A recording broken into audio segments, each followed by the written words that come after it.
وَلَلْآخِرَةُ خَيْرٌ لَكَ مِنَ الْأُولَى وَلَسَوْفَ يُعْطِيكَ رَبُّكَ فَتَرْضَى۔ بسم اللہ الرحمن الرحیم۔ السلام علیکم ورحمۃ اللہ وبرکاتہ۔ کیا حال چال ہے بچوں آپ کا؟ میں الحمدللہ ٹھیک ٹھاک ہوں۔ ہم سٹوری سن رہے تھے حضرت ادریس علیہ السلام کی، جو بچوں کہاں رہتے تھے؟ جی بابل میں۔ اور بابل کس کا شہر ہے؟ عراق کا۔ تو حضرت ادریس علیہ السلام کے جو قوم تھی وہ کیا کرتی تھی بچوں؟ بتوں کی پوجا کرتی تھی۔ اور حضرت ادریس علیہ السلام نے کیا کیا تھا؟ سب کو جمع کیا تھا اور ان سب کو کہا تھا کہ آپ سب کو شیطان نے گندے یعنی غلط رستے پہ ڈال دیا۔ یعنی وہ شیطان آپ کو کہتا ہے بتوں کی پوجا کرو تو آپ اس کی پوجا کرتے ہیں، یہ غلط ہے۔ زمین اور آسمان کے اندر جتنی چیزیں ہیں وہ اللہ نے بنائی ہیں اور ہمیں صرف اور صرف اللہ کی عبادت کرنی چاہیے۔ اللہ ہر چیز کا مالک ہے، اللہ نے ہمیں زندگی بھی دی ہے، وہی ہمیں موت بھی دیتا ہے۔ تو انہوں نے کہا تھا چلیں آئیں ہم سب جو ہے عبادت شروع کرتے ہیں اور معافی مانگتے ہیں، اور اللہ تعالیٰ ہماری توبہ کو قبول کرے گا، ہماری غلطیوں کو معاف کر دے گا، گناہوں کو معاف کر دے گا، اور ہم پھر سے اچھے ہو جائیں گے، یہ سیدھے رستے پہ چلیں گے۔ لیکن پیارے بچوں ہوا کیا؟ بابل کے لوگوں پر شیطان نے قبضہ کیا ہوا تھا، یعنی وہ سب شیطان کی بات مانتے تھے، بری حرکتیں کرتے تھے۔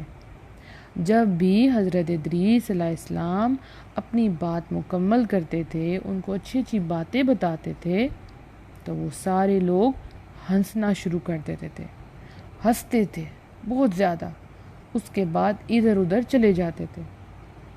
لیکن حضرت ادریس علیہ السلام مایوس نہیں ہوتے تھے، یعنی وہ غم میں نہیں جاتے تھے، بلکہ صبر کرتے تھے، حوصلہ رکھتے تھے، اور وہ سوچتے تھے کہ شاید یہ لوگ اللہ کی بات مان جائیں، شاید یہ ضد اپنی ختم کر دیں۔ لیکن ان کی قوم ان کی کوئی بات دھیان سے نہیں سنتی تھی، اس لیے کبھی کبھی حضرت ادریس علیہ السلام ان کو سختی سے بھی سمجھاتے تھے اور کہتے تھے کیا تم لوگوں کے دل پتھروں سے بھی زیادہ سخت ہے؟ یعنی پتھر تو بہت سخت ہوتے ہیں لیکن تم لوگوں کے دل پتھر سے بھی زیادہ سخت ہے؟ میں تمہیں مطلب وہ اتنی اچھی باتیں بتاتے تھے اور آپ لوگ میری بات نہیں سنتے۔ وہ یہ بھی کہتے تھے ذرا ارد گرد دیکھو، یہ سب کچھ دیکھو، یہ سب کچھ کس نے بنایا ہے؟ یہ اتنی بڑی کائنات سب کچھ کس نے بنایا؟ ذرا غور تو کرو، کیونکہ یہ سب کچھ بتوں نے تو نہیں بنایا نا، کیونکہ بتوں میں تو جان ہی نہیں ہوتی، تو یہ سب تو اللہ نے بنایا ہے۔ لیکن بابل کے جو لوگ تھے وہ ایسے ہو گئے جیسے وہ بہرے ہو گئے، یعنی ان کے کان تو ہیں لیکن وہ سنتے نہیں ہیں، ان کی آنکھیں تو ہیں لیکن وہ دیکھتی نہیں ہیں، ان کا دماغ دل سب کچھ خراب ہو گیا تھا، اور وہ حضرت ادریس علیہ السلام کی بات دھیان سے نہیں سنتے تھے اور نہ ہی اچھے کام کرتے تھے۔ پیارے بچوں، بابل کے جو زیادہ تر لوگ تھے وہ حضرت ادریس علیہ السلام کی بات نہیں مانتے تھے، اور وہ اللہ کو نہیں مانتے تھے، وہ صرف بتوں کی پوجا کرتے تھے۔ لیکن کچھ اچھے لوگ بھی تھے، وہ بہت تھوڑے تھے، لیکن وہ حضرت ادریس علیہ السلام کی بات مانتے تھے۔ تو ایک دن حضرت ادریس علیہ السلام جو ہے وہ بہت زیادہ پریشان ہوئے، اور انہوں نے ان کو بتایا کہ دیکھو یہ لوگ بتوں کی پوجا کرتے ہیں، اسٹیچوز کی، جن کو وہ اپنے ہاتھوں سے بناتے ہیں، جبکہ اللہ سبحانہ و تعالیٰ نے ہم انسانوں کو زیادہ خوبصورت بنایا ہے، اور یہ لوگ اپنے ہی ہاتھ سے بت بناتے ہیں اور پھر اس کی پوجا کرتے ہیں، ان کی عبادت کرتے ہیں۔ تو اس سے میرے دل کو بہت دکھ ہوتا ہے اور یہ دیکھ کے میرا حال بہت برا ہوتا ہے۔ تو سب اس میں سے کسی نے پوچھا تو پھر ہمیں کیا کرنا چاہیے؟ تو حضرت ادریس علیہ السلام نے کہا ہمیں یہ جگہ چھوڑ دینی چاہیے، ہمیں کسی ایسی جگہ چلے جانا چاہیے جہاں جا کے ہم اللہ کی عبادت کریں اور آرام سے کریں، اور وہاں کے لوگ ہماری بات بھی مانیں۔ تو بچوں، جب بھی کبھی آپ بھی کہیں پہ ہوں جہاں پہ لوگ اللہ کی بات نہیں مانتے، آپ کا مذاق اڑاتے ہیں، آپ ان کو اچھی باتیں بتاتے ہیں، جیسے کچھ بچے سانگ سنتے ہیں، تو آپ نے اس جگہ سے اٹھ جانا ہے، آپ نے دوسرے روم میں چلے جانا ہے، ٹھیک ہے بچوں؟ تو ایک آدمی نے سوال کیا کہ اے اللہ کے نبی، اگر ہم اس جگہ کو چھوڑ کے چلے جائیں گے تو کسی اور جگہ، کوئی اور جگہ ہمیں ملے گی جو اتنی اچھی ہوگی، جہاں پہ باغ ہوں گے، جہاں پہ پانی ہوگا۔ تو بچوں، حضرت ادریس علیہ السلام نے کہا کہ ہم اللہ کے لیے جگہ چھوڑ کے جا رہے ہیں۔ جو اللہ کے لیے جگہ چھوڑ کے جاتا ہے اس کو کہتے ہیں ہجرت کرنا۔ تو انہوں نے کہا کہ ہم اللہ کے لیے جگہ چھوڑ کے جا رہے ہیں تو وہ اللہ ہمیں نہیں بھولے گا، ہم جہاں بھی جائیں گے اللہ ہمیں رزق دے گا، یعنی کھانے پینے کی چیزیں دے گا۔ اور اللہ اپنے مومن بندوں کا دوست ہوتا ہے۔ جی بچوں، جو اللہ کی بات مانتا ہے تو اللہ ان کا فرینڈ بن جاتا ہے، دوست بن جاتا ہے، پھر اللہ ان کی مدد بھی کرتا ہے۔ تو سب لوگ جانے کے لیے تیار ہو گئے اور دن رات سفر کرتے رہے، صبح بھی اور شام کو بھی۔ تو بچوں، پہلے زمانے میں جہاز تو نہیں ہوتے تھے نا کہ فٹافٹ سفر کر لیں، یا ان کے پاس گاڑیاں تو نہیں ہوتی تھی، اس لیے ان کو بہت دیر تک سفر کرنا پڑتا تھا۔ تو ان لوگوں نے صبح اور شام سفر کیا۔ تو بچوں، سب لوگ حضرت ادریس علیہ السلام کے ساتھ مصر میں پہنچ گئے۔ اور بچوں، مصر میں کیا تھا؟ دریائے نیل تھا۔ دریا کا نام ہے دریائے نیل۔ جب حضرت ادریس علیہ السلام نے دریا کو دیکھا تو وہ خوش ہو گئے، کیونکہ جہاں پانی ہوتا ہے وہاں کھانے پینے کی چیزیں بھی اگتی ہیں۔ وہ بہت خوش ہوئے اور انہوں نے اللہ کی تعریف بیان کی کہ اللہ بہت پاک ہے، سبحان اللہ، اور پھر سجدہ بھی کیا۔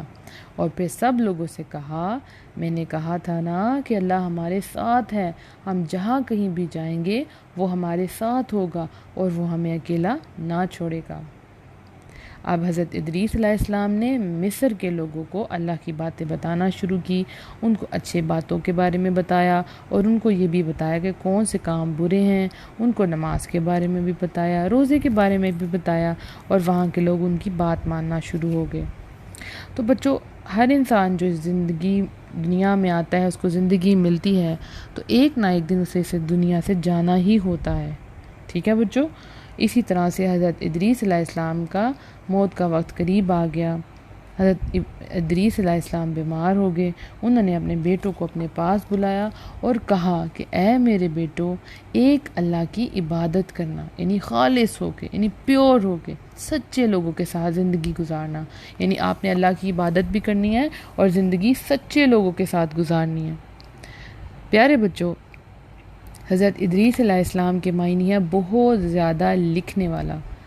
بہت زیادہ لکھنے کی وجہ سے ہی آپ کو ادریس کہا جانے لگا، ٹھیک ہے؟ کیونکہ آپ نے حضرت ابراہیم علیہ السلام اور حضرت شیت علیہ السلام کی باتوں کو بہت زیادہ لکھا تھا، اور سب سے پہلے آپ نے ہی قلم استعمال کیا تھا۔ آپ پین ہے نا، پہلے قلم ہوتے تھے، تو اس لیے ان کو ادریس کہا جاتا تھا۔ تو بچوں، حضرت ادریس علیہ السلام کی کچھ اچھی اچھی باتیں کیا تھی؟ انہوں نے کہا تھا کہ اللہ کو صرف بلانا چاہیے، اللہ سے دعا مانگنی چاہیے، ٹھیک ہے؟ اور انہوں نے یہ بھی کہا تھا کہ ایک دل میں دنیا اور آخرت دونوں کی محبت جمع نہیں ہو سکتی، یعنی آپ دنیا کی چیزوں سے بھی محبت کریں اور آپ چاہیں کہ آپ آخرت سے بھی محبت کریں۔ تو کچھ لوگ ایسے ہیں جو صرف دنیا سے محبت کرتے ہیں اور پھر دنیا کی چیزوں کے پیچھے بھاگتے رہتے ہیں، اور کچھ لوگ ایسے ہیں جو اپنے آخرت کی فکر کرتے ہیں کہ اللہ ہمیں آپ جنت میں لے جانا، وہ لوگ کامیاب ہو جاتے ہیں۔ اب کچھ لوگ ایسے ہوتے ہیں کہ جو سانگز بھی سنتے ہیں، جھوٹ بھی بولتے ہیں، غلط باتیں بھی کرتے ہیں اور ساتھ ساتھ اللہ کی باتیں بھی مانتے ہیں، تو وہ تو بڑی مصیبت میں ہے، کیونکہ وہ اچھے کام بھی کرتے ہیں ساتھ ساتھ برے کام بھی کرتے ہیں۔ تو ہمیں ایسے نہیں کرنا، اور ہمیں اللہ کی جتنی بھی نعمتیں ہیں، جتنے بھی اللہ تعالیٰ نے ہمیں گفٹس عطا کیے ہیں، جو بھی ہیں، ہم سب کو سب چیزوں کا شکر ادا کرنا چاہیے اور سب کے ساتھ نیکی کرنی چاہیے، ٹھیک ہے بچوں؟ تو انشاءاللہ ہم نیکسٹ ویک نئی سٹوری کے ساتھ آئیں گے انشاءاللہ۔ تو اپنا بہت سا خیال رکھیے گا اور اپنی مس منیبہ کو بھی اپنی دعاؤں میں یاد رکھیے گا۔ السلام علیکم ورحمۃ اللہ وبرکاتہ۔